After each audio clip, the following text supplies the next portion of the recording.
Perkenalkan nama saya akan Brian. Sekarang saya akan menjelaskan mengenai hasil ujian saya dari Statistical Marketing Research. Nah, untuk yang pertama bagaimana cara, untuk uji validitas dan uji reliabilitas. Nah, saya menggunakan SPSS untuk uji validitas.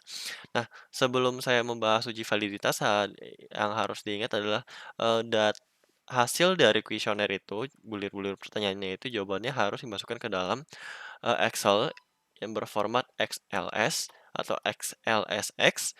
Nah, setelah itu nanti harus ditambahkan satu variabel lagi yang berupa variabel total. Nah, di mana variabel total ini berfungsi untuk melihat R hitung dari tiap-tiap variabelnya. Nah, R hitung ini berguna untuk mengetahui apakah variabel tersebut valid atau tidak. Nah, yang pertama ini cara untuk memasukkan file tadi Excel ke dalam SPSS seperti ini. Nanti bisa tinggal pilih, habis ini klik OK. Lalu setelah itu ketika filenya sudah masuk ke dalam semua, bisa dilihat di sini.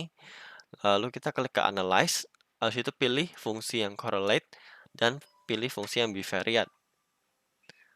Setelah itu pertama variabelnya akan ada di sebelah kiri semua.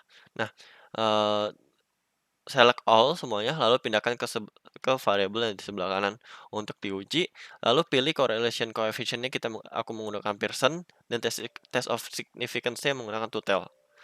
Nah, ini kalau untuk flag significant correlation, ini berguna untuk membantu untuk melihat kalau yang valid dia ada tandanya nanti.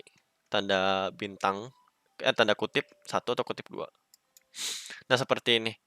Total Pearson correlation, ini dari total, ini kalau pokoknya intinya kalau yang bintang 1 ini udah valid.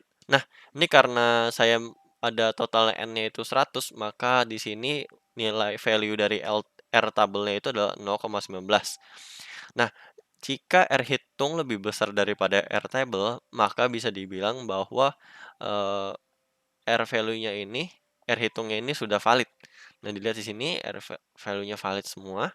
Nah, akan tetapi ada yang tidak valid seperti sini 0,012 dan 0,514 dan seterusnya. Nah, untuk bagian yang tidak valid, nanti di bagian data sebelumnya yang Excel harus dihapuskan variabel itu, dihapus semua yang tidak valid, lalu dihitung lagi totalnya, lalu kemudian menggunakan cara yang kita ulang lagi, pakai cara ini lagi. Dimasukkan datanya, kita ulang lagi caranya untuk diuji lagi validitas. Setelah itu Eee, kalau misalkan udah valid semua, tidak ada yang lebih kecil daripada Airtable, maka kita bisa lanjut ke step berikutnya. Nah, untuk cara saya itu, hanya perlu melakukan perulangan sekali. Nah, untuk uji reliabilitas, menggunakan data yang terakhir yang sudah valid semua, lalu diklik Analyze dan pilih menu Scale, habis itu pilih yang Reliability Analysis. Nah, untuk uji reliabilitas saya menggunakan Cronbach Alpha. Nanti Cronbach Alpha value-nya itu harus lebih besar daripada 0,6 yang baru dapat dikatakan reliable. Nah, di sini sehabis pilih itu sama, bakal ada sebelah kiri semua, nanti select all, pindahkan ke kanan, item saya ke kanan. Nah, lalu untuk model pilih yang alpha karena pakai Cronbach kan. Lalu, nah ini hasil dari tes reliabilitasnya. Bisa dilihat bahwa di sini validnya itu 100 atau 100%. Berarti datanya sudah valid semua, nggak ada yang di-excluded kan sudah valid semua, total ada 100.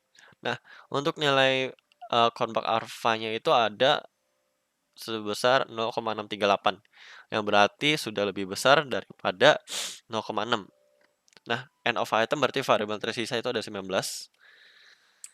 Lanjutnya, kendala saat survei itu yang pertama adalah awal mulanya itu ketika pakai kuesioner yang pertama itu udah dicari valid reliable, tapi pas dicoba buat model dalam SEM itu nggak bisa, model strukturalnya nggak bisa. Itu semua karena, kurangnya, variabel indikator pada itu, variabel laten Y-nya. Karena itu harus buat kuesioner baru sehingga agak lama akhirnya. Setelah itu karena tadinya kuesioner ada salah harus buat lagi, terus dipikir-pikir lagi itu agak sulit untuk menentukan variabel indikator yang tepat untuk pembuatan ulang kuesioner, terutama untuk variabel indikator Y. Nah, caranya itu, solusinya itu melihat contoh-contoh dari penelitian sebelumnya yang memiliki topik yang sama dan dengan membaca teori dari keputusan pembelian. Nah, untuk variabel Y-nya sendiri kan merupakan keputusan pembelian. Jadi untuk mendapatkan pertanyaan yang tepat dan cocok untuk itu, maka saya membaca, jurnal-jurnal atau teori-teori tentang keputusan pembelian dari yang ada di internet. Nah, setelah itu habis kendala kedua selesai, ada kendala lagi, mmm, terdapat kuesioner yang missing value. Nah, di dalam kuesioner itu ada satu orang yang kemungkinan lupa isi satu satu pertanyaan. Nah, itu semua bisa nggak jadi masalah karena, saya membagikan pertanyaan tuh ke banyak orang, lebih dari 100, yang targetnya dari 100, tapi yang isi itu ada 102 kalau nggak salah. Nah, jadinya dari yang ada missing value itu saya, nggak masukin data dia, saya masukin pakai data ke yang satu-satunya, untuk gantiin ke data yang ada missing value-nya itu. Selanjutnya itu model masih ada yang perfect dalam parsimonious field measure. Nah, ini kalau untuk ini seharusnya kan melakukan modifikasi model. Nah, akan tetapi ketika ingin pas mau melakukan modifikasi model itu, eee, dari Listralnya itu nggak bisa, karena kata dia itu udah model yang merupakan udah paling bagus katanya. Nah, menurut saya itu nggak bisa dilakukan modifikasi karena, setelah dicoba-coba dan dilihat-lihat itu variabel eksogen dan variabel endogennya itu sisanya cuma sedikit, sisanya cuma 2 2 atau sekitar 3 dari tiap variabel eksogen endogennya. Nah, kemungkinan dari situ. Dan terakhir adalah hipotesis ditolak. Hipotesis yang ditolak itu nggak cuma satu dan 2 tapi semuanya itu. Dari 4 hipotesis yang ada, 4-empatnya ditolak. 2 hipotesis yang ditolak itu dikarenakan, nggak masuk dianya untuk, apa namanya, dalam pengujian selanjut. Nah, untuk hipotesis yang 2 awal itu ditolak karena dia itu masih kurang memenuhi standar. Nah, sehingga solusinya itu memberikan saran untuk penelitian berikutnya, untuk mempersiapkan pertanyaan pada kuesioner dengan tepat dan harus memperhatikan teori pendukung yang lebih dalam.